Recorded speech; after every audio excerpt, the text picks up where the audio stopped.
बिस्मिल्लाहिर्रहमानिर्रहीम अस्सलाम वालेकुम। तो कैसे हैं आप? अल्हम्दुलिल्लाह अल्लाह के फजल करम से और आपकी दुआओं से मैं ठीक। उम्मीद करती हूँ कि आप भी ठीक होंगे, खुश होंगे और हैप्पी लाइफ गुजार रहे होंगे। तो आज मैं बहुत ही टेस्टी, बहुत ही मज़ेदार सा मूली का पराठा लेके आई हूँ। तो ये रेसिपी बहुत ही आसान है और इतनी जितनी आसान है इतनी ही ये टेस्टी है। तो रेसिपी बनाने के लिए आटा लिया है मैंने 3 कप। इसके अंदर 1 टेबलस्पून चीनी डाल दिया, 1 टेबलस्पून नमक डाल दिया और 1 टेबलस्पून डाल देंगे घी।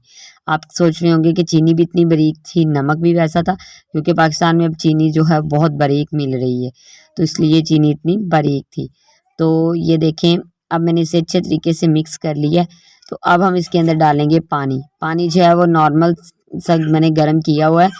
तो इससे हम डाल के डो को तैयार कर लेंगे। अच्छे तरीके से डो को गूंद लेना है ताकि जिसके अंदर कोई गुठली भी ना हो। तो मैंने डो जो है वो तैयार कर ली है, ठीक है। तो पराठे के लिए आप इस तरीके से ही डो तैयार कीजिएगा, इंशाल्लाह बहुत ही सॉफ्ट आपके पराठे तैयार होंगे। तो मैंने लिया है एक पैन। पैन के अंदर सबसे पहले हमने डालना है जी घी। घी डाल के इसके अंदर मैंने डालना है लहसुन और अदरक। लहसुन और अदरक को मैंने चॉप करके रखा हुआ है। मैंने थोड़ा सा लहसुन लिया था, 5 से 7 जवे, और बिल्कुल छोटा सा पीस मैंने अदरक का लिया था।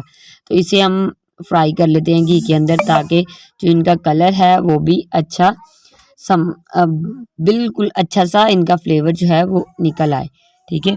तो इसे हम फ्राई करते हैं। तो इसके बाद हमने इसके अंदर कुछ स्पाइसेस ऐड करने हैं। स्पाइसेस जो है वो अपने टेस्ट के मुताबिक आप ज़्यादा कम सुरख मिर्च, हल्दी और नमक मैंने हाफ टेबल स्पून डाला है। हाफ टेबल स्पून इसके अंदर ज़ीरा डाल दिया है। तो इसको हम अच्छे तरीके से मिक्स करेंगे ताकि इनका कच्चापन ख़त्म हो जाए। फिर इसके बाद हमने इसके अंदर डालनी है मूली। मूलियाँ मैंने ली थी 2 अदद, बड़े साइज़ में थी। तो अब मैंने इसे अच्छे तरीके से ग्रेट कर लिया था। ग्रेट करने के बाद इसे मैंने इसका जो दबा के अच्छे तरीके से हाथों से पानी निकाल दिया था, बिल्कुल खुश्क कर लिया था इन्हें, क्योंकि अगर इसके अंदर पानी होगा तो फिर हमारी जो मूली है वो अच्छे तरीके से पराठा हमारा तैयार नहीं होगा। तो इसलिए आप इसे अच्छे तरीके से पानी जो है इसका अंदर से खुश्क कर लीजिएगा, ठीक है। तो 5 से 7 मिनट के लिए इसे अच्छे तरीके से फ्राई करेंगे ताकि जो है इसका फ्लेवर दुगना हो जाए, ठीक है। तो आप कच्ची मूली का पराठा भी खाया होगा, तो इस तरह अगर आप बना के खाएंगे तो इंशाल्लाह बहुत ज़्यादा डिफरेंस होगा और जायका जो है वो बहुत ही टेस्टी होगा इससे, ठीक है। तो इसे मैंने 5 से 7 मिनट अच्छे तरीके से फ्राई कर लिया। अब एक बर्तन में निकाल लेते हैं, इसे ठंडा कर लेते हैं, क्योंकि अगर मैं इस पैन के अंदर रहने दूंगी तो ये गर्म है, इसलिए ये गर्म ही रहेगी।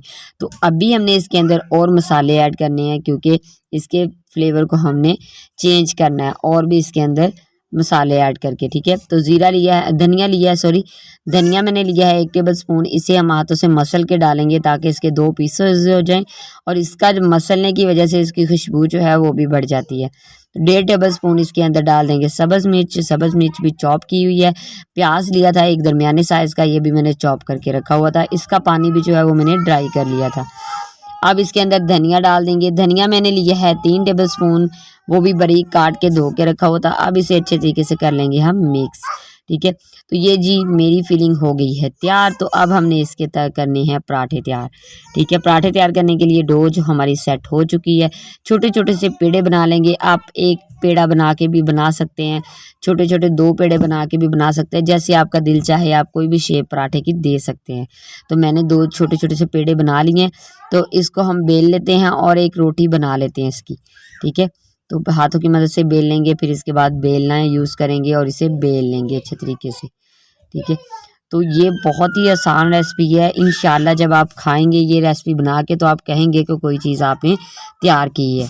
तो इसकी रोटी तैयार करके मैं आपको दिखाती हूँ। ये देखें, अल्हम्दुलिल्लाह रोटी मैंने तैयार कर ली है। एक और दूसरी भी बना लेते हैं ताकि दोनों जो बनी होंगी, तो अब फिलिंग डाल लेते हैं पहले इसके अंदर, ताकि जो है ना दूसरी बनाएं और इसके ऊपर डाल लें, ठीक है। तो ऐसे हमने जितनी आप खाना चाहें, ज़्यादा डालना चाहते हैं ज़्यादा डाल लीजिएगा, वरना दरमियानी सी हो तो सही रहती है, क्योंकि अगर ज़्यादा फिलिंग डालेंगे तो रोटी जो है वो फट भी सकती है, ठीक है। तो इस तरह बस आपने 2 टेबल स्पून या 2.5 टेबल स्पून डाल लीजिएगा, ठीक है। तो ये देखें मैंने डाल लिया। साइडों पे मैंने थोड़ा थोड़ा इसलिए छोड़ा है क्योंकि रोटी को चिपकने के लिए भी जगह मिलनी चाहिए, ठीक है। आपस में दोनों जो चिपक जाएंगे। तो इसे रोटी बना लेते हैं हाथों से, ठीक है। तो ये देखें मैंने अल्हम्दुलिल्लाह अल्हम्दुलिल्लाह जितनी वो है उस शेप में इसे लेके आना है, ठीक है। उतनी सी तैयार कर लेते हैं। ये देखें जी मैंने उसकी बिल्कुल परफेक्ट तैयार कर ली है। तो अब इसे दबा के हम इसकी रोटी जो है ना बना के इसे हम पकाएंगे, ठीक है। तो तवा जो है वो मैंने प्री हीट होने के लिए रखा हुआ था पहले से ही, तो अब हम इसके ऊपर रोटी डालेंगे, ठीक है। तो ये देखिए माशाल्लाह जो पराठा है ना वो हमारा तैयार हो चुका है फिलिंग के साथ। अब इसे सिर्फ फ्राई करना है हमने, तो इसे थोड़ा सा इस तरह भी पका लेते हैं। तो इसे अब तवे पे डाल लेते हैं। तो ये देखिए मैंने डाली है, एक साइड इसकी थोड़ी सी कुक हो चुकी है। तो ये देखें अब हमने इसके ऊपर लगाना है घी लगा के इससे अच्छे तरीके से फ्राई कर लेंगे। तो आप कुकिंग ऑयल भी लगा सकते हैं, आप मक्खन भी लगा सकते हैं, जो चाहें। ये देखिए कितने फूल रहा है माशाल्लाह। तो इतना फ्लफ़ी बना है ये हमारा पराठा। तो इसे पलट लेते हैं। तो ये देखिए माशाल्लाह अल्हम्दुलिल्लाह बहुत ही टेस्टी, बहुत ही मज़ेदार हमारा पराठा तैयार हो चुका है। तो उम्मीद करती हूँ कि आपको ये रेसिपी बहुत पसंद आई होगी। आप इसे कटिंग करके सर्व करना चाहते हैं या वैसे करना चाहते हैं, जैसे आपकी मर्ज़ी है। तो माशाल्लाह अल्हम्दुलिल्लाह बहुत टेस्टी बना है। उम्मीद करती हूँ रेसिपी पसंद आई होगी। रेसिपी पसंद आई तो प्लीज़ चैनल को सब्सक्राइब, वीडियो को लाइक और शेयर ज़रूर कीजिएगा। दुआ में याद रखिएगा। अल्लाह हाफ़िज़।